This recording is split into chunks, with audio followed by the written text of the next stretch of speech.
Yesu asifiwe sana. Namshukuru Mungu sana kwa ajili ya siku nyingine ambayo ametupa. Tuko kwenye msimu wa maombi 7 ambayo tutayaomba ndani ya siku 7. Naomba kabla tujaendelea na jambo jingine, kwanza tumwambie Bwana Yesu asante. Tumwambie Bwana Yesu asante kwa ajili ya afya. Tumwambie Bwana Yesu asante kwa ajili ya uzima. Tumwambie Bwana Yesu asante kwa ajili ya kila jambo ambalo ametufanyia. Shukuru mfalme wa amani, asante kwa ajili ya uzima na afya. Baba, tunakushukuru kwa ajili ya siku ya jana, kwa kila jambo jema ambalo umelifanya. Nasi Mungu tunajiweka tena wakfu kwenye siku hii ya leo Bwana. Tukakuona ukitenda, tukakuona ukifanya, tukakuona ukibadilisha. Katika jina la Yesu Kristo wa Nazareti, wema wako uende pamoja na sisi, mamlaka yako iende pamoja na sisi, uweza wako mfalme wa amani uende pamoja na sisi. Kwa mamlaka ya jina la Yesu Kristo wa Nazareti mfalme wa amani, tukakuona ukitutendea mema. In Jesus mighty name, amen.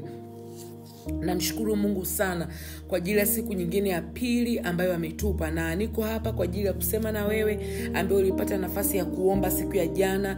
Kuna watu ambao wameanza kutuma testimony zao, kuna wengine ambao walikuwa watafutu na watu wao wameanza kuwatafuta. Kuna mwingine amenitumia alikuwa na changamoto kwenye kibofu na ilikuwa ni changamoto ya familia nzima, na anashangaa sana kwa sababu amemuona Mungu akiwa anamjibu hiyo changamoto. Kwa hiyo ni vitu ambavyo Mungu amefanya vingi sana. Vingine tutatuma shuhuda kesho. Leo tumekuwa na maandalizi mengi sana kwa ajili ya hii ibada.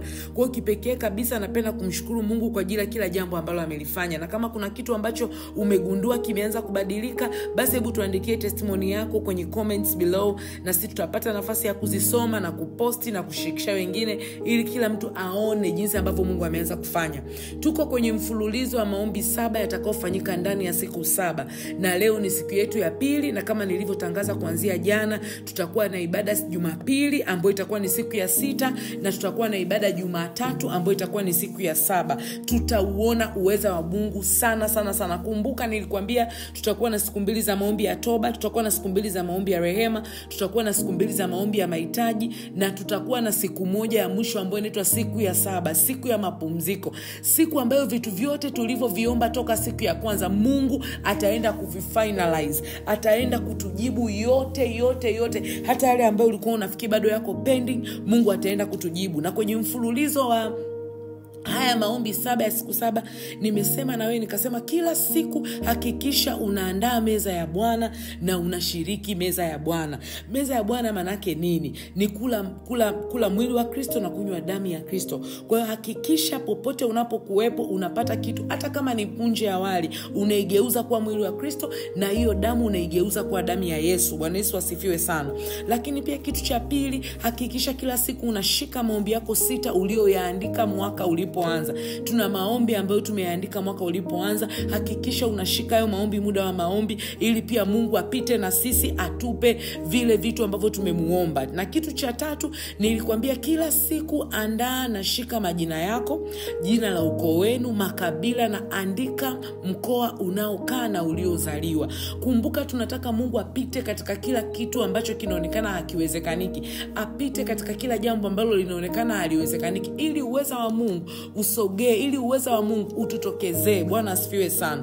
Kwa hiyo kila siku hakikisha unaandika hilo jina, na kama karatasi yako ya jana bado unayo, basi leo unaishika tena. Nilisema tutakuja kuileta siku ya Jumapili na siku ya Jumatatu tunapomalizia maombi. Lakini pia kila siku andaa sehemu ambayo utafanyia maombi hapo. Hata kama unajua hauna permanent place, hata kama unajua ni chini ya mti, mwambie Mungu, ninatakasa ili eneo ninaliweka wakfu kwa hizi siku zote Bwana, ukanisikie kutokea mahali hapa. Kwa hiyo usijisikie vibaya ukiona huna proper place. Watu wengine wametuma picha zao. Mwingine jana ameniambia, mama, nimepata changamoto, mtu wangu ambaye ninakaa naye amekuja na mtu wake, kwa hiyo imebidi niombe nje. Ni sawa kabisa. Hiyo ni sehemu ya maandalizi ya wewe kupata sehemu yako. Lakini jambo jingine, kila siku andaa mahitaji yaliyoshindikana, ulioyaomba kwa muda mrefu na bado hayajajibiwa. Ni nini ambacho umemuomba Mungu muda mrefu na bado hakijajibiwa? Mwambie Kristo kwamba ninaandika na hichi, ili pia katika umoja wa hayo mambo yote nikuone wewe. Kwa hiyo leo ni siku nyingine tena ambayo tutapita katika mfululizo wa toba, kama ambavyo nilikwambia jana. Jana ilikuwa ni toba binafsi pamoja na kuombea toba kwa ajili ya familia. Matukio yote ambayo yalifanyika kwenye familia, vitu vyote ambavyo vimefanyika kwenye familia na vinamnyima Mungu nafasi. Nilikwambia toba maana yake ni kubwa. Maana yake ni kwamba Mungu anataka njia yake itengenezwe ili apite. Toba nikakwambia maana yake ni kubadilisha msimamo wako. Toba maana yake ni kuacha ulichokuwa unakifanya na Mungu aache alichokuwa anakifanya, muelekeane. Bwana Yesu asifiwe. Muelekeane. Kwa hiyo leo ni siku nyingine tena ambayo tunaenda kujifunza na kuomba toba kwa ajili ya kila nyakati ambazo tumepita na zikafa kwa sababu ya uovu. Katika hii dunia sio kila kitu kinaenda sawasawa na mapenzi ya mwanadamu. Vitu vinaenda sawasawa na mapenzi ya Mungu. Bwana Yesu asifiwe sana. Kwa hiyo sasa kuna nyakati ambazo unajua kabisa Mungu anakuambia this is your time of prosperity. Huu ni muda wako wa kufanikiwa. Lakini unashangaa ghafla ule msimu unapita. Kuna watu ambao mmepewa maneno ya kinabii. Na sio kweli kwamba wale manabii walikuwa ni waongo. Hawakuwa waongo. Lakini changamoto ni kwamba zile nyakati zilikuwa kwenye adhabu. Kuna kipindi ambacho unajua kabisa Mungu ameniambia wakati huu I will be rich, wakati huu nitafanya hichi, nitafanya na kile. Lakini unashangaa kwa sababu unaona mbona kuko kimya sana, mbona hamna kinachotokea, mbona nimefunga, mbona nimeomba. Hapana. Kati ya vitu vinavyofungua mbingu, kati ya mysteries ambazo zinafanya Mungu amsaidie mtu na mtazame ni toba. Ndio maana neno la Mungu linasema Danieli alipita kwenye kipindi akajifunza kupitia vitabu ya kwamba nyakati zao zimekaribia na ya kwamba wanapaswa kutoka kwenye ule utumwa ambao walikuwa wanafanyaje, wanapitia. Neno la Mungu linasema alipogundua kwamba zile nyakati zao zimekaribia na mambo bado hayaeleweki, the Bible says akaamua kuanza kuomba. Kwa hiyo kuna vitu ambavyo tunapaswa kuamua, moja wapo ni kuomba. Mwezi wa 4 tunajua ni mwezi wa kupokea zaidi ya tuombavyo, ni mwezi wa kupokea zaidi ya tuwazavyo, ni mwezi wa kuona mambo ya ajabu sana ambayo hatujawahi kufanya nini, hatujawahi kuyafanya. Bwana Yesu asifiwe sana. Na hatujawahi kuyaona. Bwana Yesu asifiwe sana. Kwa hiyo kitu ambacho nataka nikutie nacho moyo ni kwamba mwezi huu tunaposema tunaenda kuomba, tutamuona sana Mungu akijibu. Na kati ya maombi ambayo ni ya muhimu kuanza nayo kabla ya vitu vingine vyovyote ni maombi ya nini? Maombi ya toba, ya kumwambia Mungu tunatamani kuona ukisema na sisi, ya kumwambia Mungu tunatamani kuona ukitujibu, ya kumwambia Mungu tunajua kuna kitu ambacho umekusudia kukifanya. Jana tuliomba sana kwa habari ya familia na kumwambia Mungu apite kwenye familia zetu na asamee kila uovu. Lakini leo nataka tuombe toba juu ya kila nyakati ambazo tumepita, na sio tu tumepita lakini zikafa kwa sababu ya uovu. Bwana Yesu asifiwe. Neno la Mungu linatuambia hivi, nataka usome na mimi Zaburi 31 mstari wa 15. Zaburi 31 mstari wa 15. Neno la Mungu linasema nyakati zangu zimo mikononi mwako. Nyakati zangu zimo mikononi mwako. Uniponye na adui zangu nao wanaonifuatia. Neno la Mungu linasema nyakati zangu. Manake kipindi cha kulia, kucheka, kuugua, kupona, zote zinapaswa kuwa mikononi mwa Mungu. Na unajuaje nyakati zako zote ziko kwenye mikono ya Mungu? Daudi anasema uniponye na adui zangu nao wanaonifuatia. Mtu ambaye Mungu anamponya na adui zake, hawapi adui zake kicheko. Utagundua kabisa hii ndio aina ya maisha ambayo Mungu, nyakati za huyo mtu ziko kwenye mikono yake. Bwana Yesu asifiwe sana. Unajuaje ya kwamba Mungu anaingilia kati jambo lako? Unashangaa adui zako wote na wanaokufuatia Mungu anakuponya nao. Wanapanga vitu anakuponya, wanapanga maneno anakuponya. Sasa anaposema nyakati zangu, manake huyu ni mtu ambaye kwenye maisha yake hatembei kwenye adhabu iliyotengenezwa kwenye nyakati. Manake kama kuna bomu limerushwa, nyakati zake ziko mikononi mwa Mungu. Kwa lile bomu linateguliwa. Kama nyakati zake anatakiwa labda achike, mashetani amepanga achike, kwa sababu nyakati zake ziko kwenye mikono ya Mungu. I hope somebody is getting me. Kama unanielewa nachosema, hebu andika hapo chini mama na kuelewa. Ya kwamba nyakati za mtu unajuaje ziko salama? Unajuaje huyu mtu kuna namna Mungu ameshikilia nyakati zake? Mungu anamponya na adui. haruhusu mabaya yamkute. Kwenye Biblia kuna siku ambazo zinaitwa siku za uovu. Manake ni siku ambazo shetani anazitumia kufanya maovu yake. Sasa kama hiyo siku haiko kwenye mikono ya Bwana, kama hiyo siku haikutakaswaga na damu ya Yesu, kama hiyo siku haikukombolewa, labda kulikuwa kuna mambo yametokea na ukamwambia Mungu, ninaomba unisamehe, kwenye siku ya uovu simama upande wangu. Maana yake ni kwamba hiyo siku ya uovu itakapofika, waovu watashinda. Ndio maana mtu mwingine anasema, mama, nimeomba kila maombi lakini naona kama adui anashinda. Anashinda kwa sababu Mungu hayuko upande wako. Na hayuko upande wako kwa sababu kuna adhabu iliyopita kwenye nyakati. Kuna vitu ambavyo vilitokea vikasababisha mvurugano wa nyakati zako. Bwana Yesu asifiwe sana. Ngoja nikusomee huu mstari ambao ndio utatuingiza sana kwenye maombi leo. Nataka usome na mimi Mhubiri 3. Tutasoma kwa mstari wa 1 mpaka wa 3, alafu tutaendelea mstari wa 4 mpaka mstari wa 8. Anasema kwa kila jambo, ni mstari ambao tunaofahamu lakini nataka unisikize. Kwa kila jambo kuna majira yake. Na wakati kwa kila kusudi chini ya mbingu. Manake kila mwanadamu anapoishi ana seasons ambazo lazima apitie. Na akitoka nje hizo seasons au akitembea nje hizo seasons, manake ni kwamba kusudi lake chini ya mbingu alilowekewa kulifanya linaingia kwenye mushkeli. Anasema wakati wa kuzaliwa, manake hizo ni nyakati mbalimbali, na wakati wa kufa, manake kila mtu ana huu wakati umeandikwa. Wakati wa kupanda, na wakati wa kung'oa yale yaliyofanyaje, yaliyopandwa. Anasema wakati wa kuua na wakati wa kupoza. Anasema wakati wa kubomoa na wakati wa kujenga. Bwana Yesu asifiwe sana. Sasa nini ambacho kwenye mistari ya kwanza tunajifunza? Kila mwanadamu anapaswa ahakikishe nyakati zake ziko mikononi mwa Mungu, so that devil can never temper na nafasi na nyakati. Kwa nini nasema hivyo? Anasema kuna wakati wa kupanda na wakati wa kung'oa yaliyopandwa. Manake mwanadamu ana seasons ambazo anapita, na kwenye hiyo season anayopita tunapaswa kuona mambo yanayopandwa. Ni hatari sana msichana tuseme wa miaka 12 anaanza kupewa mimba awe mama. Ule sio wakati wa mimba. Ule ni wakati wa mtoto kukua na via vyake vya uzazi kukua. Sasa nini kinatokea? Msichana anabakwa, msichana labda analawitiwa, anapata mimba. Ni kwa sababu nyakati zake haziko kwenye mahali ambapo Mungu atapita na kumsaidia kipindi cha zile nyakati. Kuna kipindi ambacho unafika umri wa msichana kuolewa, unafika umri wa kijana kuoa, lakini mtu hapatikani, ama akipatikana kinakuja kitu cha ajabu, na kwenye roho yako unasikia kabisa, this is my season, this is my season of prosperity, this is my season of getting a job, this is my season of prospering in business. Lakini hauoni nini kinatokea. Something has been tempering na nyakati zako. Unajua Mungu angekuwa simamii jua na mwezi vitoke kwa wakati, nini kingetokea? Shetani kuna siku moja saa 4 asubuhi angeleta mwezi atuharibie mambo. Unajua kama malaika wasingekuwa wanasimamia mipaka kwenye bahari, kungekuwa na floods everywhere.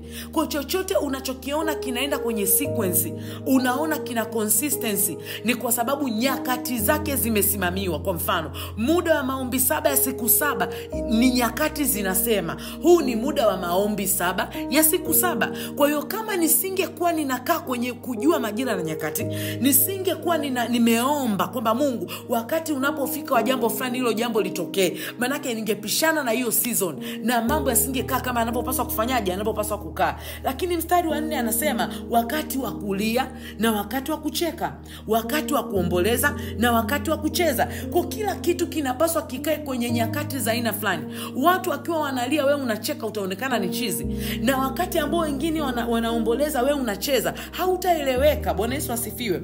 Anasema wakati wa kutupa mawe na wakati wa kukusanya mawe. Halafu anasema wakati wa kukumbatia na wakati wa kutokukumbatia. Kwa hiyo kumbe kuna season mpaka ya kufanya matukio ya aina mbalimbali. Muda wa kucheza, muda wa kulia, muda wa kuimba. Sasa usipojua ndio hautajua nini unapaswa ukifanye wapi na saa ngapi. Lakini anasema wakati wa kutafuta na wakati wa kupoteza.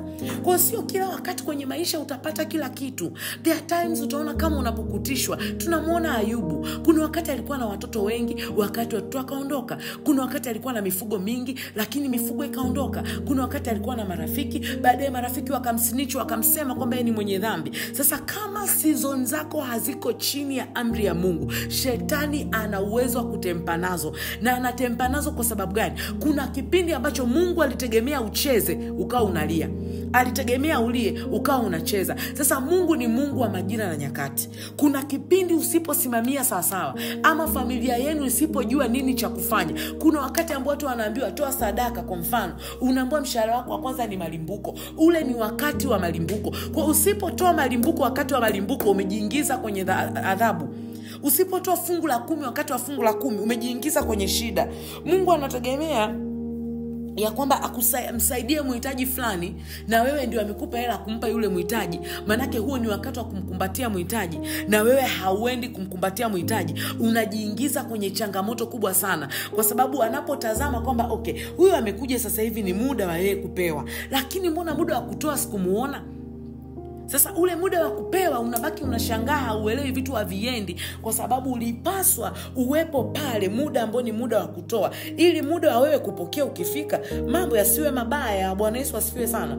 Lakini pia anasema kuna wakati wa kurarua na wakati wa kushona, wakati wa kunyamaza na wakati wa kunena. Sio kila wakati ni wakati wa kuongea, sio kila wakati ni wakati wa kujibu, sio kila wakati ni wakati wa kusema. Kuna nyakati ambao unapaswa unyamaze. Sasa kama uliongea muda wa kunyamaza, manake kuna mtu ametempa na wewe. Nini ambacho Roho Mtakatifu anakitafuta kwenye hii toba ya leo? Anatafuta tupite kuomba msamaha kwenye nyakati zote ambazo tulipaswa kufanya A, sisi tuka opt B. Kwa mfano, Mungu anamwambia mtu basi nyamazeni, kisasi ni juu yangu. Anamwambia siwezi kunyamaza. Huyu amezoea, lazima nimgombeze, lazima nimpe maneno yake. Unaposema tu hivyo, manake wale malaika ambao wanajua ni season yako ya kunyamaza, unawafanya washindwe kufanya kazi. Kwa wewe unaweza ukajiona at that particular moment umeshinda, lakini ikakuzalishia kitu kibaya sana. Ndio maana juzi kwenye ibada nilikuwa nafundisha, jifunze kujua nini unamwambia nani, wapi na saa ngapi. Jifunze kujua unaambatana na nani na mnajadiliana kitu gani. Huo ni wakati wa majadiliano, huo ni wakati wa kusema, huo ni wakati wa kunena, huo ni wakati wa kurarua. Una uhakika kwamba uko kwenye wakati sahihi. Na kuna watu wengine Roho Mtakatifu anakukataza kabisa, anakuambia kabisa tulia, nitakusaidia. Wewe unasema situlii, nakwambia na Mungu utanisaidia. Sasa Mungu anaweza kadiri na watoto kwa namna hiyo, lakini after a certain period of time utagundua kwamba zile nyakati ambazo haukuamua kuzitii zimekugeukia. Natamani mtu aseme kuna kipindi gani ambacho Roho Mtakatifu alikuonya, akakwambia usifanye jambo la aina fulani, wewe ukaenda ukalifanya. Alionya familia yenu msiende kwa watu wa aina fulani, nyinyi mkaenda. Baadaye hilo jambo limekuja kuleta changamoto sana sana sana, na limewafanya mpaka wote mmetoka kwenye mstari, mnapigana nyinyi kwa nyinyi na mambo mengine kama hayo. Kwa mfano, Simeon na ndugu yake walilaniwa na baba yao Jacob. Kwa sababu gani? Kwa sababu dada yao Dina, ukisoma kwenye Biblia utaona kwenye Mwanzo, kabla ya Mwanzo 49 utaona nyuma kidogo hapo, neno la Mungu linasema dada yao Dina alikuwa amependwa na kijana. Yule kijana akaenda akambaka Dina. Alipombaka kaka zake wakasikia habari, lakini yule kijana pamoja na kwamba alimbaka Dina akamuelewa kwenye mbako ule ule, akamuelewa, akaona msichana kumbe mimi naweza tu nikaishi naye. Yani alimpenda pamoja na kwamba alimfanya kitu cha nini cha ajabu. Yule kijana akaondoka akaenda mpaka kwenye familia ya kina mzee Jacob, akamwambia ya kwamba mimi ni kweli nimemtenza binti yenu, lakini ninaomba mniruhusu nimuoe. Sasa wale vijana walikasirika sana. Neno linasema kuna wakati wa kucheka na wakati wa hasira. Wao wakati walitakiwa wafurahie ya kwamba yule mtoto wa mfalme amekubali alikosea na amesema atamchukua binti, kwa sababu kipindi kile cha wana wa Israel it was a must kwamba kila msichana anapoolewa aolewe akiwa msafi, akiwa bado bikra. Sasa ilileta changamoto kwa sababu msichana anaonekana kwamba baada ya pale asingeolewa na mtu mwingine. But this dude anakubali, anasema okay, pamoja na kwamba kweli nimembaka ndugu yenu, nimemfanya kinyume na ambavyo alikuwa anataka, but I want to marry this girl. Sasa wale wakashikwa na hasira, wakamwambia basi hamna tatizo, tuletee mahari ya kiasi fulani. Wakaagiza govi 300. Yani wale walikuwa wafanywe tohara. Kwa hiyo akaagiza aende kwa vijana wake akawafanyie tohara. Bwana asifiwe sana. Alafu akishafanya tohara, after 3 days watakuja tena waje walete hiyo mahari. Neno la Mungu linasema wakiwa hawajapona sawa sawa, Simeon na mwenzake wakaenda wakawakata na kuwaua wale watu 300 ambao walikuwa ndio upande wa mashemeji. Jamani, mashemdali wale watakuwa walipata maumivu, maana walikuwa wajapona. Kwa hiyo kwa sababu walikuwa hawajapona, hawawezi kujitetea, hawawezi kufanya kitu chochote. Wewe unaelewa wenye watoto wa kiume toana ambavyo inakuaga mbichi, mtoto akijitonesha anavolia. Sasa fikiria ile ni mijitu mizima na ina ngozi ambazo zimekomaa. Wakaenda wakawaua ili mlazimu yule mzee ahame ule mji, ahamie mji mwingine. Lakini kwa nini alikuja akawalaani ule muda ambao anatamka baraka? Kwa sababu ule ulikuwa sio wakati wa kuchukia. Ulikuwa sio wakati wa kuchukia. Walimnyima dada yao apate mume mwema ambaye alikubali kwenda naye. Walimnyima babao amani. They had to shift haraka kwa sababu kumbuka wale walikuwa wameona wametendwa na walishakubaliana na. Yani ilikuwa ni balabala. Ndio maana kwenye mistari anasema kuna wakati wa vita na wakati wa amani. Wewe umefanya nini, wapi na saa ngapi? Mungu alikuelekeza nini na wewe umefanya kitu gani? Hatari sana kama familia mmetoka nje ya season. Ni hatari sana kama mwanadamu umetoka nje ya season. Na nitakueleza unajuaje, unajuaje kama nyakati zako zinapaswa kurekebishwa? Kwa sababu kila kitu kina dalili. Kwanza kabisa unashangaa ya kwamba mbona mimi kila kikija chema yani sielewi. Nataka tuangalie vitu kama 4 vikujengee msingi wa toba ya leo. Unajua watu wengi waga wanafikiri anayepiga ni shetani. Hapana. Mungu ana namna yake ya kufanya mambo. Kama akigundua kila anachokuelekeza wewe uelewi, kila anachokuambia wewe uelewi, anakuambia hichi wewe ufanye, akikwambia kile ufanye. Wengine mpaka mnaota ndoto. Achana na huyo kijana. Huu sio wakati wa kuwa na huyo kijana unang'ang'ania. Achana na matusi. Huu sio wakati wa kutukana unatukana. Usije ukafikiri kila kitu Mungu atakuja akwambie acha. Hapana. Kuna nyakati zingine ambazo Mungu atakuja na utaona anaongea kama ni kawaida tu, lakini he's giving you instructions. Sasa nataka tuangalie unajuaje unahitaji toba ya nyakati hii ya leo hii. Ni kuna vitu ambavyo ukivitazama utajua ya kwamba mimi nahitaji toba ya nini, ya nyakati. Kitu cha kwanza, haudumu kwenye raha muda mrefu. Wewe na familia, kinaweza kikatokea kitu hapa ambacho kinapaswa kabisa kuwa kinakupa raha muda mrefu. Umempata mtu ambaye anasema you are vibing his vibe. Umepata kazi ambayo unaona kabisa hii kazi mimi nimetoboa. Umepata biashara, mara ghafla sehemu uliyopata biashara inapita barabara. Jamani, mbona Mungu hakuniambia? Nyakati zako zinapaswa kukuambia. Kama nyakati zilinyamaza, manake kuna changamoto. Ghafla umepata kazi, kampuni imefilisika. Yani wewe umeingia tu, ndo mshahara wako wa kwanza unategemea uje milioni 10, ghafla tena vitu vimebongonyoka. Unaingia kwenye afya, umeenda umefanya chemotherapy, ukapata ukawa una cancer free. Mungu amekusaidia, hata hayakuwa mambo ya maombezi. Kimo tu ikakusaidia, ile kansa ikaondoka. Baada ya miezi 2 ya kupumzika una kansa ya titi. Umekaa umefanya hapo kazi nyumbani, wewe umefanya kazi nyumbani, unategemea baba akija atakwambia maneno mema. Ile mzee amefika tu anakuona kama wewe ni laana. Unaonekana kama wewe hamna unachokifanya. Haudumu kwenye raha. Yani wewe sio mtu ambaye utasema una consistency kwenye mahusiano, na umeshakemea uchawi, umeshakemea kila kitu na bado vitu vimebakia pale pale. Hiyo ni ishara ya kwamba wakati wako wa kupenda umepinduka. Bwana asifiwe sana. Na shetani ameukalia. Bwana asifiwe sana. Sasa wakati wa kupenda wewe ndio unakuwa wakati wa kuchukia. Kuna watu ambao wananitumiaga mimi message anasema mama, yani ukijana hana changamoto yoyote, mimi ndo sielewi kwa nini nashindwa kukaa naye. Sasa ukigundua haudumu kwenye raha au familia yenu haidumu kwenye raha, that's a problem. Unapaswa kumwambia Mungu, ninaomba unisaidie. Unapaswa kumwambia Mungu, ninaomba unitie nguvu. Mungu, ninaomba unisamee. Naomba unisaidie nijue nyakati gani ambazo nilitempa nazo. Ndio maana tunapita kwenye toba. Bwana Yesu asifiwe. Ili zipate kuja nyakati za kuburudishwa. Tumesoma neno jana na naomba nikusomee leo Matendo 3:19. Tubuni mrejee dhambi zenu zifutwe, zipate kuja nyakati. Kwa nini zinakuja? Maanake ziliondoka. Kwa nini zinakuja? Kwa sababu ziliondoka. Nyakati za kufanyaje? Za kuburudishwa kwa kuwako kwake Bwana. Unatembea na Bwana kwenye hizo nyakati. Muda wa kupenda unatembea naye, muda wa kuchukia unatembea naye, muda wa kufa unatembea naye. Ndio maana unaona kinapoa na ujasiri anasema kufa ni nini? Ni Kristo, na kuishi ni faida. Kwa sababu nobody is tampering with their nyakati.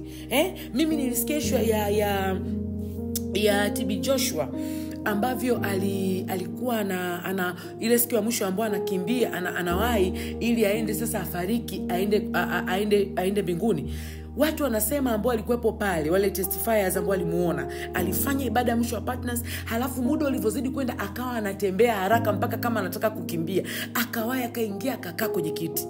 Hivi kweli wewe siku yako akufa ikifika utakuwa na raha kiasi hicho kwamba leo finally I'm going to see Jesus? Ama utakuwa unajipigiza? Maana nyinyi watu ambao mnaendaga hospitali au umewahi kumuona mtu ambaye anaenda motoni namna anavyohangaika, anatingishika? Kwa sababu gani? Nyakati zinamwambia muda umefika, yeye hataki, hakujiandaa.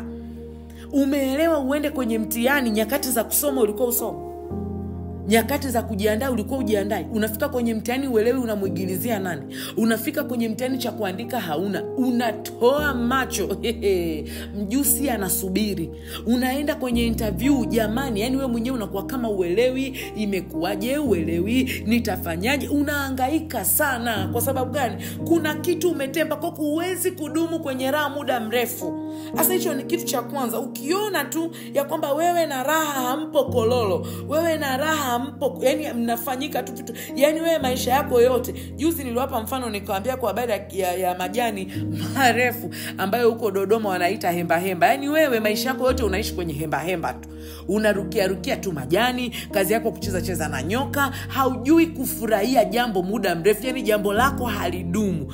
Yani uwe na uhakika kuna adhabu, na hiyo adhabu iko kwenye nyakati, and we have to go and repent. Lakini kitu cha pili, mwingine anaweza akawa anaraha lakini hauna amani ya ndani, hata kama nje unaonekana una furaha.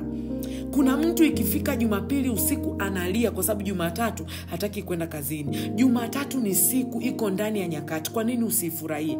Kwa nini neno la Mungu linasema this is the day that the Lord has made, we shall be glad and rejoice in it? Hii ni siku Bwana ameifanya. Kwa nini wewe usiwe na raha na siku ambayo Bwana ameifanya? Na kama yeye kweli anakaa kwenye nyakati zako, kwa nini usiwe na raha? Hiyo ikuonyesha kitu gani? Ya kwamba nyakati zako kwenye siku zina shida. Ndio maana mtu mwingine anaita Blue Monday. That can never be a Blue Monday unless I'm in a color blue. So I'll just say it's a Blue Monday kwa sababu my color resembles it. Lakini sasa watu wengi wanaita Blue Monday kwa sababu it's a hard Monday, it's a hard day. Yani leo ni siku mbaya, weekend imeisha. Nani aliyekwambia Mondays are bad? Your Monday is bad kwa sababu ya nyakati. Mwingine labda aliachika Jumatatu, mwingine alifukuzwa kazi Jumatatu. Kwa kila ikifika ile siku ambayo kwake ilikuwa ni siku mbaya, ni changamoto kubwa sana. Yani ni changamoto mpaka elewi kitu cha kufanya cha kufanya. Lakini kitu kingine cha tatu, unajuaje una changamoto kwenye nyakati zako? Hujui kupumzika kwenye eneo lolote. Huyu wa kwanza na wa tatu wametofautiana. Wa kwanza hanaga raha muda mrefu, anaweza akapata mtu akakane miezi miwili. Huyu mwingine nginja mama, ametoka huyu anakuchiti, amekuja yule anabonda, katoka yule anayebonda, amekuja huyu teja mama, ametoka huyu teja mwingine. Kazi yako kupeleka hotpot jela, umepata panyalodi, amemalizika panyalodi, amekuja huku mmoja mchunguza vizuri, anahusiana na mambo ya homosexuality. Yani ni nginja asubuhi, nginja mchana. Yani wewe ni kuhangaika asubuhi mpaka kesho asubuhi, mpaka unasema nimemkosea nini Mungu mimi? Hapana. Utakapofanya toba leo, zitakuja nyakati za kuburudishwa. Kuna namna ambavyo utapumzika kwenye kila eneo. Kuna namna ambavyo kazi yako haitakuwa mzigo tena. Kuna namna ambavyo hata kama huna biashara sasa hivi, lakini utashangaa ndani ya nafsi yako unatulia. Ngoja nikwambie kitu kimoja. Neno la Mungu linasema hivi, mjue sana Mungu ili uwe na amani. Haisemi mjue sana Mungu ili akujibu wakati ule ule. You should understand. Sio kila kitu unapotuona tumetulia hivi tumejibiwa. Lakini tuna amani kwa sababu tunamjua Mungu. Na Mungu atafanya kazi according to the level of your understanding. Wewe unajua nini mpaka wapi, ndio atafanya kazi na wewe kwa namna hiyo hiyo. Unajua nini? Na unajua moja kati ya ishara ya kumjua Mungu ni wewe kutulia wakati wa mawimbi. Ukiona you are passing through hell, Ukiona you are passing through a hard time, lakini ndani yako unaimba tu salama rohoni, au unaimba tu unificha, jua ndani yako wewe umefuzu. Yani jua wewe umetulia, umeweza kumjua Mungu. Kipindi ambacho watu wengine wangelia na kuhangaika, wewe umetulia. Lakini sasa wewe ambaye nyakati zako zimetekwa, ndugu yangu, haujui kupumzika kwenye eneo lolote. Yani huku baba anaumwa, kule mama anaumwa, huku kuna paka analia usiku, kule umepata upele mama, upele unakujikuna, hujamaliza mama umepata chunusi linakaa hapa mbele kama tochi. Nakumbuka hizo nyakati kwenye kipindi cha maisha yangu. Hujakaa sawa, unadaiwa kodi, basi yote 9 usiku kama uliambia majini mahaba aje aweke makazi. Majini mahaba hapa. Basi ukimaliza kukemea jini mahaba, unaota wewe nakwambia unapana ungu, mara umekatiza kwenye nyumba ya mlokole, umelipuliwa yani vurugu za kila aina. You just can't enter rest. Mimi wanawaambia ukitaka kujua season yako kidogo ina nafuu, kuna mahali ambapo Mungu atakuachilia. Yani kuna kapumziko fulani utakapata hata kama ni kadogo. Lakini hujui kupumzika. Mama we, hata ambayo hujayasema, unaambiwa Mokio umesema. Tulikuona kabisa ulikuwa. Nilikuwa mimi wapi? Mimi nilikuwa nyumbani. Hakuna ukuwa nyumbani. Wewe umesema maneno ya kila aina. Jua kuna changamoto kwenye nyakati zako. Lakini pia kitu kingine, katikati ya raha unapata sana hangaiko, na unapata visanga, ama niseme skendo, ama niseme maneno yanayokufanya raha yako isitimilike. Unajua, kwa mfano mtu awe hajapata kazi muda mrefu, amepata zake kazi, siku unayopokea mshahara ndio siku utasikia mama anaumwa. Wakati wewe hapo muda huo umetoka, labda tuseme umejipeleka sick leave, uende ukaenjoy kidogo, unaanza tu kubonyeza zile pork ribs, ghafla nakwambia unapigiwa lisimu hilo la ajabu. Ama kama sio vya hivyo, basi umeanza tu kupata raha, umepata mtu mwenyewe, mmeanza mahusiano, ghafla nakwambia baby mama anaanza kukutumia message. Wewe unaweza ukafikiri mambo ya kawaida, kuna mtu anatempa na nyakati zako. Kwa sababu hili jambo likitokea ukiwa ni muda wa wakati wa kupigana, utapigana hiyo vita. Lakini kwa nini linaitwa hangaiko katikati ya raha? Kwa sababu kuna kitu ambacho hakikupaswa kutokea muda huo. I hope somebody is listening to me. Mtu ambaye amechukuliwa msukule ni mtu asiyepaswa kufa muda ule. Mtu ambaye analazwa tunaweka sita za mapooza anapona, hakupaswa kuumwa muda ule. Mtu ambaye chuma ulete inakuja inampiga dukani, hakupaswa kuwa na chuma ulete muda ule. Moja kati ya vitu vikubwa vinavyosababisha nini? Tempering of seasons. Umeingia kwenye muda wa hasara wakati wewe hautakiwi kuwa na hasara. Ndio maana watu wengine anasema tangu niwe na marafiki hawa maisha yangu yamebomoka, vitu vyangu vimekaa vibaya, mambo yangu hayajanyooka. Kwa nini? Kuna seasons ambazo umetempa nazo, kuna watu uliojiungamanisha nao. Ndio maana baada ya leo, yoyote aliyekuja muda sio takiwa kuwepo anaondoka. Yoyote aliyetokea muda ambao hakutakiwa kutokea anaondoka. Anda kabaya sata branda ezona mahande kebadahaya eroka paya popote Bwana ambapo waliingia kwenye season isiyofaa, tunaomba toba na uwaondoe au watu kuanzia sasa. Kila mtu naseme amina. Yoyote ambaye umeingia kwenye kikundi cha marafiki wasiofaa, yoyote ambaye umeingia kwenye addiction isiyofaa, yoyote ambaye umeingia kwenye mambo ya ushirikina isiyofaa, yoyote ambaye umeingia kwenye kazi isiyofaa, yoyote ambaye umeingia kwenye biashara isiyofaa, muda uliotakiwa usiwepo umekuwa tempered, kwa hiyo umeingia. Katika jina la Yesu ninaomba toba na damu ya Yesu ikutoe kwenye hivyo vitu vyote, in the mighty name of Jesus, in the mighty name of Jesus, in the mighty name of Jesus. Kuanzia sasa, kwa nini tunaenda kuomba toba? Ili tuwe watu wenye akili. Usipokuwa na akili huwezi kutembea kwenye nyakati, kwa sababu hautajua ni wakati wa nini. Unakuwa kama zoba. Umeshai kuona mtu ule ambaye anakuwa kama amechezewa akili? Yani unaona kabisa, unamwambia mtu wewe umesema unataka kuhama, lakini bado unakula. Sasa utajengaje hiyo nyumba? Huyo ni mtu ambaye hana akili za kujua nyakati. Sasa tunapoenda kwa toba mbele za Mungu, tunaenda kumwambia pia Mungu tupe akili za kujua nini cha kufanya. Ndio maana wanasema muangalie chungu alafu jifunze kwake. Kwa nini ujifunze kwa chungu? Anajua yampasayo kutenda. Sasa wewe umezungukwa na jopo la watu ambao hawajui yawapasayo kutenda, umezungukwa na watu ambao hawaelewi yawapasayo kutenda, umezungukwa na visanga vya kila aina. It doesn't have to be that way. Soma na mimi Nyakati wa Kwanza mlango wa 12 mstari wa 32. Nyakati wa Kwanza mlango wa 12 mstari wa 32. Neno la Mungu linasema hivi: na wana wa Isakari, watu wenye akili, my God, za kujua nyakati. Alafu sio tu kujua nyakati, yawapasayo Israel wayatende. Kujua huu ni muda wa kuacha mdomo na kuendelea na mdomo. Manake wewe una akili nusu. Mtu mwingine anajua kabisa ya kwamba ninapaswa kuwa ninatoa sadaka ya shukrani, na ukujua hakutoshi. Kama haujui unachopaswa kukitenda muda ule wa sadaka, then you are doomed. Alafu anasema vichwa vyao walikuwa watu 200. Angalia walivyo wengi. Hawa wote wana kazi moja ya kusoma season hii ni ya nini. Kazi hiyo hiyo. Asubuhi wanachunguza nyakati, mchana wanachunguza nyakati, usiku wanachunguza nyakati. Leo baada ya toba Mungu atakupa huo uwezo.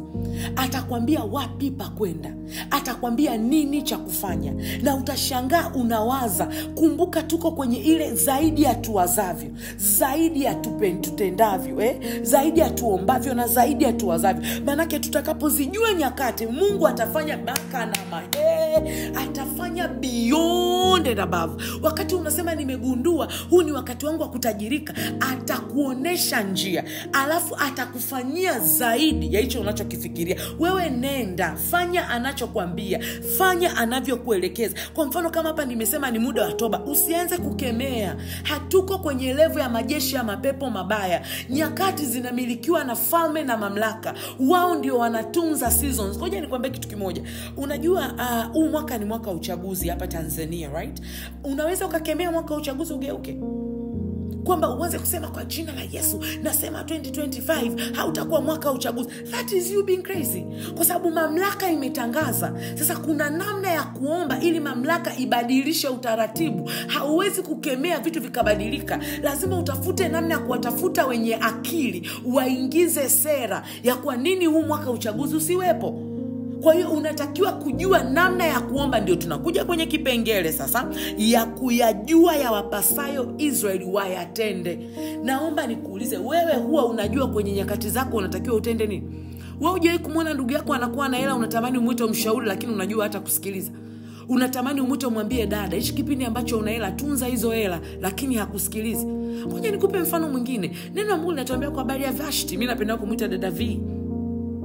Vashti anakuwa the most beautiful girl ambaye anaolewa na Ahasuero. Na Ahasuero anafanya party, na katikati ya party anataka mlete mke wake ili awaoneshe watu mke wake jinsi alivyokuwa mzuri. Sasa ujinga uliokuwa kwenye kichwa cha Vashti, hakujua ya kwamba yale majira anapaswa kumsikiliza mume wake, kwamba asipomsikiliza this time anatoka. Aliclaim kwamba leo ni sawa na jana. Ndio maana kuna mwimbaji mmoja amesema, ukiongea habari zangu ongea za sasa. Usifikirie mimi ndio yule wa kipindi kilichopita. Usifikirie majira ya leo ya maombi 7 ya siku 7 ni sawa na ya mwaka jana. Usifikirie toba ya leo ni sawa na toba ya jana. Usifikirie ulivyozoea wewe mambo yataenda kwa staili hiyo. Hapana. Na ndio maana ninawaambia mpaka tunafika Jumapili na tunamalizia ya maombi Jumatatu, utashangazwa na namna ambavyo Mungu atakuwa amejibu kwa speed kuliko kwenye maombi mengine yoyote. Kwa sababu gani? Tuko ndani ya nyakati anazozitaka. Tunafanya kile kitu anachokitaka. Bwana Yesu asifiwe sana. Sasa huyu dada anaitwa na mume wake, anaambiwa kwamba naomba mkaniitie yule mwanamke. Yule nani anakataa? Vashti anakataa. Anasema kwamba no, mimi hatuwezi kukubaliana, siwezi kwenda huko, nendeni mkamjibu. Anakuja anaambiwa mfalme ya kwamba mwanamke wako amekataa. Mfalme hakutaka kumfukuza kwa sababu inawezekana alikuwa anamjua Vashti ni jeuri.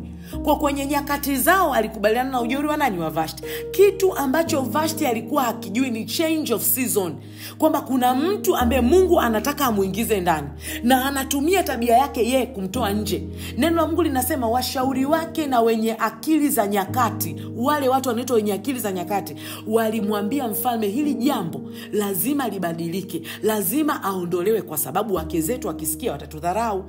Nimekwambia hivi, wana wa Isakari sio tu walikuwa wanazijua nyakati, lakini walijua ya wapasayo Israeli kutenda. Kwa wale washauri walijua kabisa, this time lazima tubadilishe mwenendo, this time lazima tuhakikishe hili jambo halitokei, kwa sababu tukisema tumwache huyu dada, wake zetu na wenyewe watakuwa wajeuri, kwa sababu yule alikuwa ni queen, alikuwa ndo kioo cha jamii.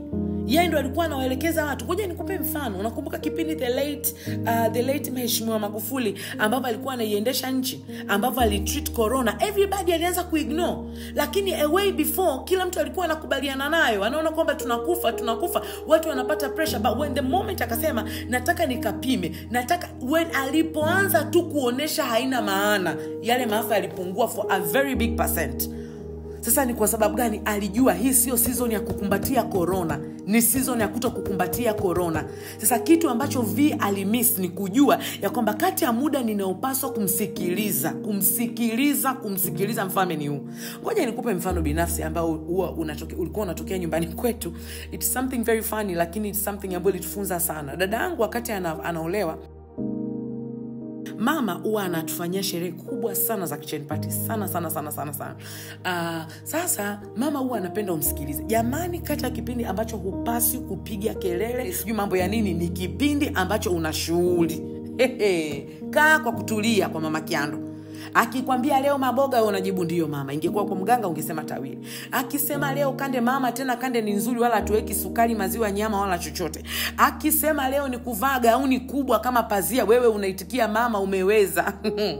Yani unakuwa kama chawa yani. Kwa sababu gani? Ule ni muda ambao yeye ndo ameshika makali.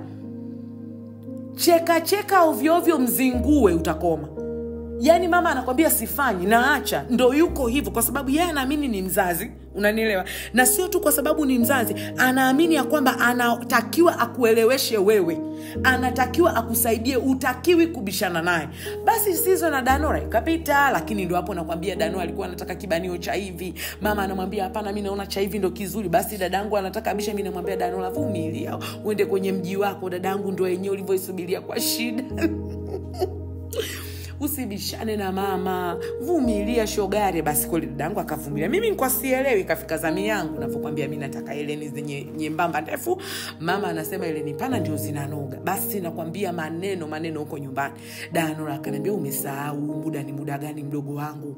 Huu unaitwa muda wa tawile, huu unaitwa muda wa ndio mama. Tulia umsikilize mama anachokisema. Tulia. Akikwambia hivi fanya. Sasa ujinga ni kutokujua ya kupasayo kutenda.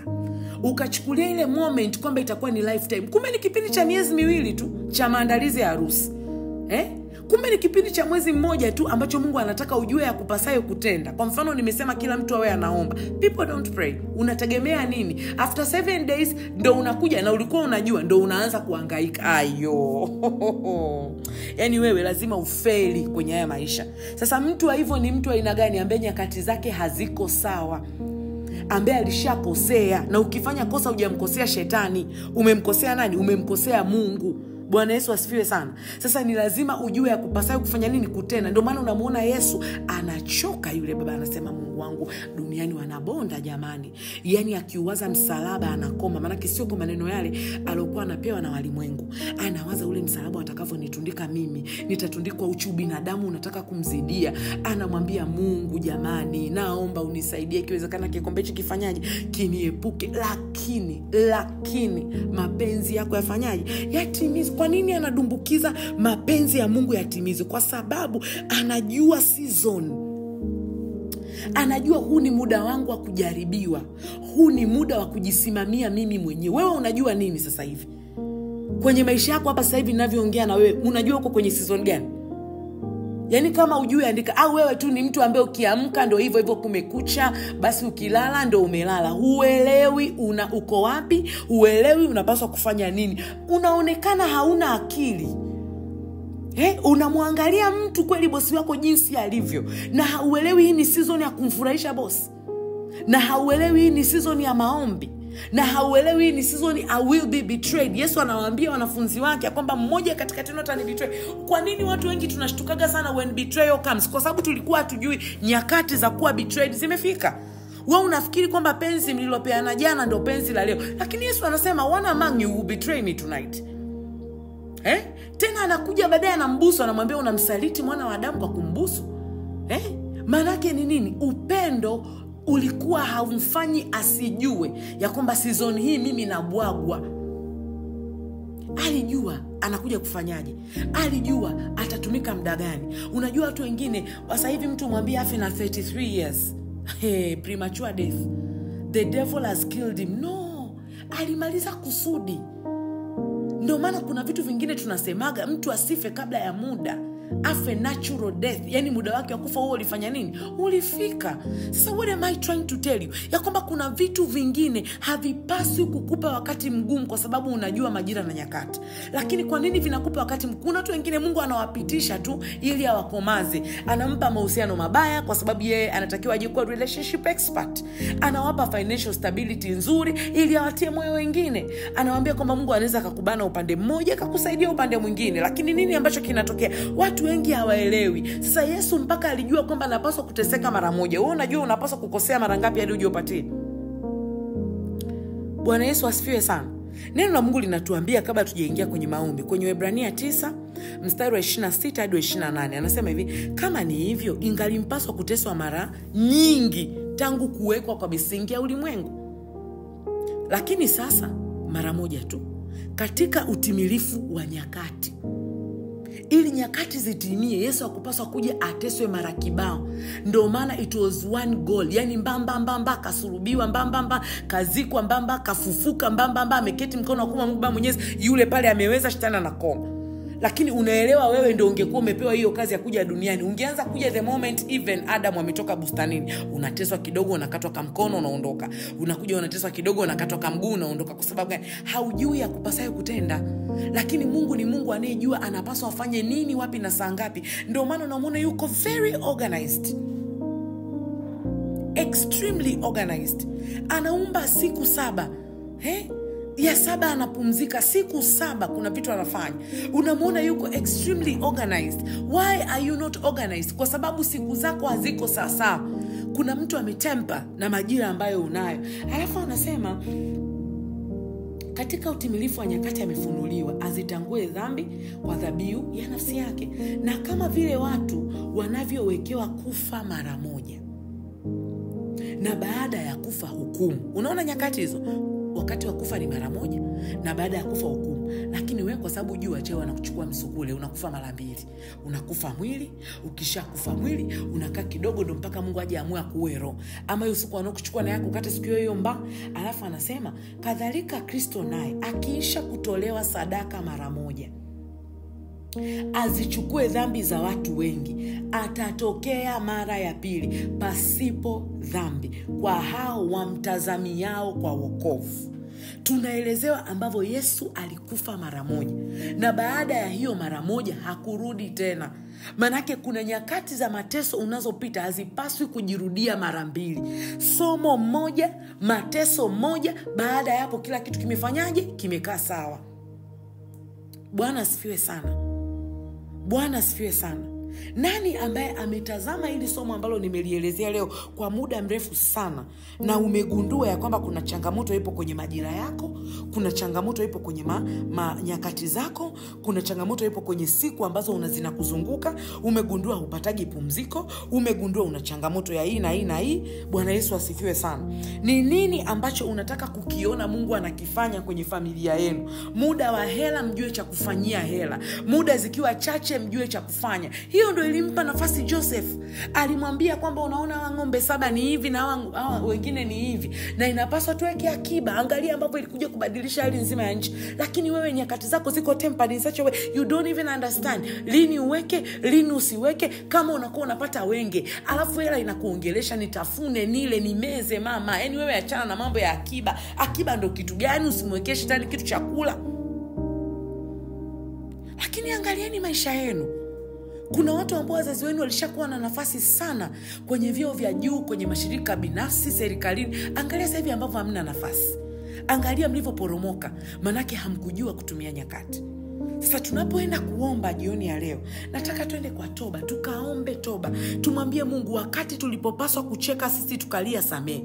Tumwambie Mungu, pita kwenye nyakati zote ambazo ziko na majira yote. Wakati wowote ambao unaona kuna kosa ambalo lilitokea, Mfalme wa amani, naomba ulirekebishe. Tunaomba ulitengeneze likakae sawa. Sasa nataka kila mtu ushike karatasi yako hapo ulipo, shika zile karatasi zako zote, na kama umeshaandaa meza ya Bwana, iweke hapo pembeni meza yako ya Bwana. Alafu baada hapo nataka tuombe. Nasikia kabisa Roho Mtakatifu akiwasaidia watu kuwarudisha kwenye season zao. Sasa nini kitatokea baada ya haya maombi wakati ninaendelea? Kama unapita kwenye wakati ambao sio, manake malaika wanakuja wanapindua. Ndio zinakuja nyakati za ghafla. Ndio unashangaa ghafla asubuhi mpata kazi ambao uelewi uliapply lini. Ndio utashangaa asubuhi umepata divine helpers ambao ukuelewa wanatokea wapi. Yule aliyekimbia unashangaa anarudi kwa sababu season zimekaa kwenye mstari. Kama ni muda wa ng'ombe kutoa maziwa na alikuwa anapita kwenye kipindi ambacho hakikutakiwa kutoa maziwa, manake anapoingia kwenye ile season itakaa upande wake, na vitu vyote vinavyopaswa kumsupport vitakaa upande wake. Bwana asifiwe sana. Nataka kila mtu mahali ulipo, ninapoanza kuomba na wewe omba. Baba, katika jina la Yesu, Mungu tunakushukuru kwa ajili ya siku ya leo, Mfalme wa amani. Yendo brahande keta haya, rekashoto monda brahandi ya kabada. Asante Bwana kwa ajili ya somo ulilotupa. Asante Bwana kwa ajili ya nyakati tunazopita. Mungu, nami nakuja mbele zako, Mfalme wa amani, nikikuomba ukatusaidie. Nikikuomba katikati ya ghadhabu ukumbuke msamaha, Bwana. Nakuja nikiomba toba, Mungu, kwa ajili ya kila uovu. Nakuja nikiomba toba, Bwana, kwa ajili ya kila hali ambayo tumepita kwenye nyakati zisizofaa, ambayo tumepita kwenye vitu visivyofaa. Yendo mande kabada, ye koriando robobosha kababe. Baba, wakati ambao ulikuwa ni wakati wa kuzaliwa, Bwana, hatukuzaa tukafanya vitu vingine. Watu wamepita kwenye ushetani, Bwana. Wakati wa kufa wenyewe hawakuweza kufanya hivyo, lakini watu walichukuliwa misukule. Baba, tunaomba utusamee, maana hatukukaa kwenye hizo nyakati. Wakati wa kupanda, Bwana, tulifanya mambo mengine. Badala ya kupanda tukaenda kufanya vitu vingine. Ye koriando robobo shakatae, ye koramanta ramande kebadae. Wakati wa kungoa yaliyopandwa, Bwana, hatukuonekana kwenye hayo mashamba. Tuliacha endelee kuwaka. Wakati wa kungoa ubaya hatukungoa. Wakati wa kungoa uchawi hatukungoa. Na we Mungu ulipotazama ulitegemea ya kwamba tutakuwa tukingoa. Yendo ramashende kebada. Baba, tunaomba usamee. Baba, tunaomba usamee. Baba, tunaomba toba. Ye koramashiande bredebo sae, ye korianto romonde kebadae. Wakati wa kuua, Bwana, visivyotakiwa kuwepo. Wakati wa kuua, Bwana, mahusiano yasiyofaa tuliacha endelee. Ye koriando robo sae, yakatuletea madhara, Mfalme wa amani. Wakati wa kuua zile nafasi za kazi, lakini tuliendelea nazo. Ye ndori amanda kabade, ye kerebebe shanda babe, ye ndoro moshanda kadabae, ye koriando robo skedeba. Baba, tunaomba toba. Ye koramanda brade. Wakati wa kupoza, Bwana, sisi tulichochea, sisi tulichonganisha. Ye korianda rabaya.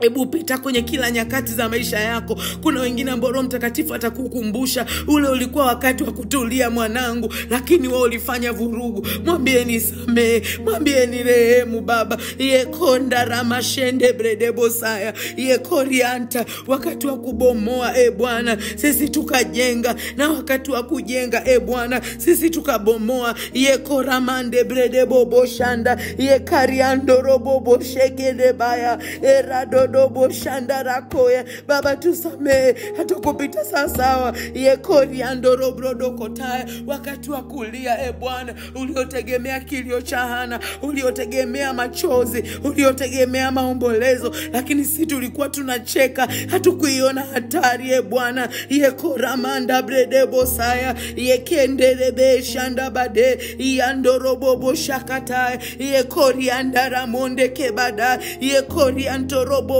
shanda bada. Baba, tukana mande erako shanda raboya. Endelea kuomba, mwambia samee. Ekoriando robo shaya. Kila nyakati unazokumbuka mlizopita kwenye familia, mlizopita kwenye ukoo ambazo hazikuwa sawa. Wakati wa kumwabudu Bwana, nyinyi mkafanya tambiko. Wakati wa kumpenda Bwana, nyinyi mkamnungunikia. Ekoramanda raboya na kana mashendere bebe ya kondarama ya kataya. Baba, tusamehe. Wakati wa kuomboleza sisi tukawa tunacheza, na wakati wa kucheza tukawa tunaomboleza. Yekonda rabo shanda kabaya erede bakaya erandorobo sikataya Yandoro momo shanda brade baba rako shanda ramoya ekoriando robosai. Baba samee maisha yetu, baba samee kila nyakati ekoramanda brede, nyakati ulizosema tuombe na sisi tukalala, nyakati ulizosema tusifu na sisi tukalaumu. Eroromo shianda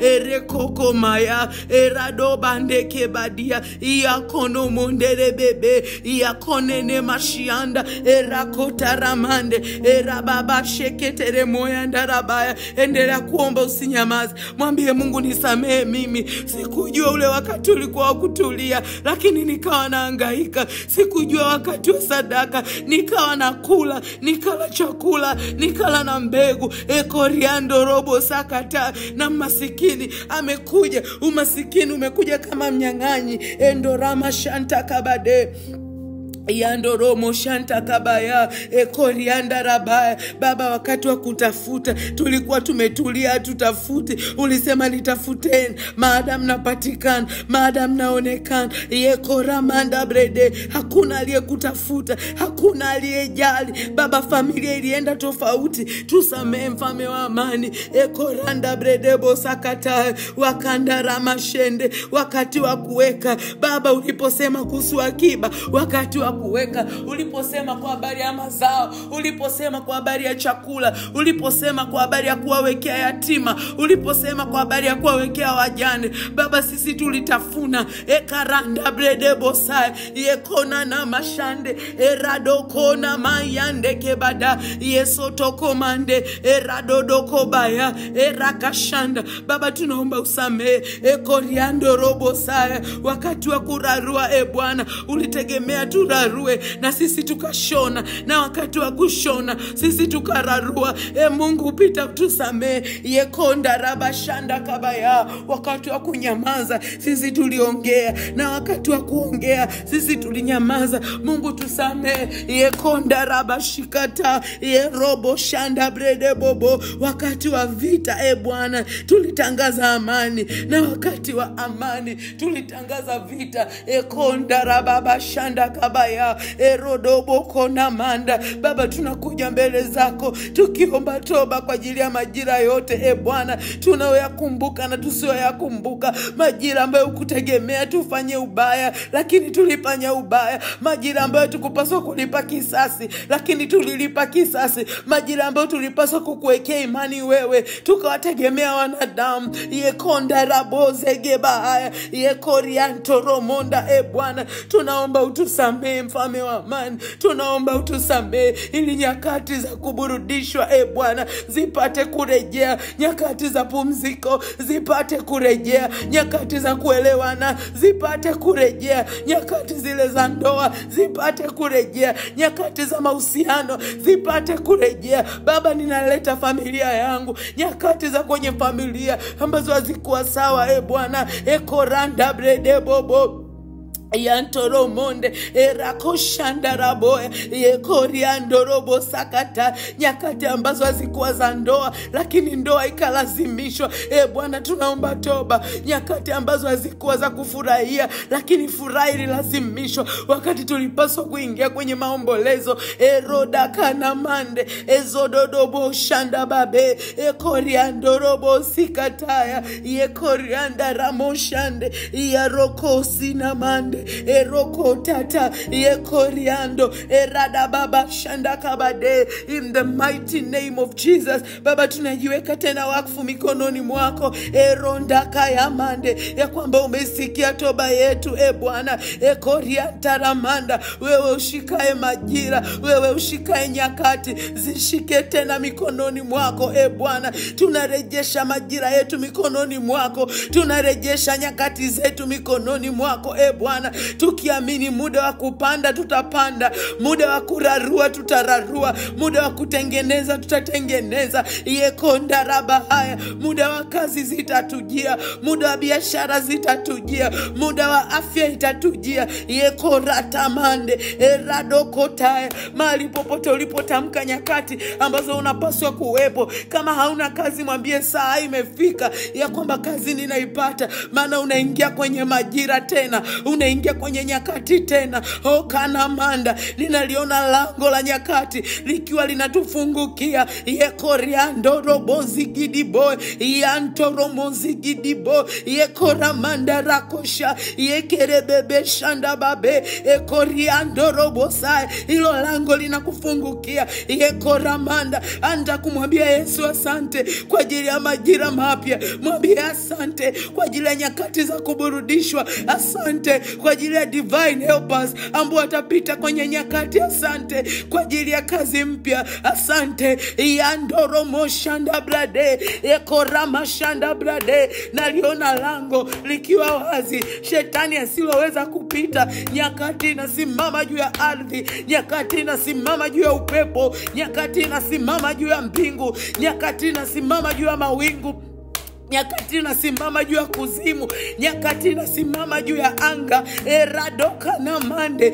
eraka shanda brede. Sasa saa imefika na yote yatatokea sawa na nyakati zako, sawa na majira yako. In the mighty name of Jesus, unaingia sawa sawa, unaingia sawa sawa. Yeroda baha, yekana mande, eroka na mande. In the mighty name of Jesus, my God.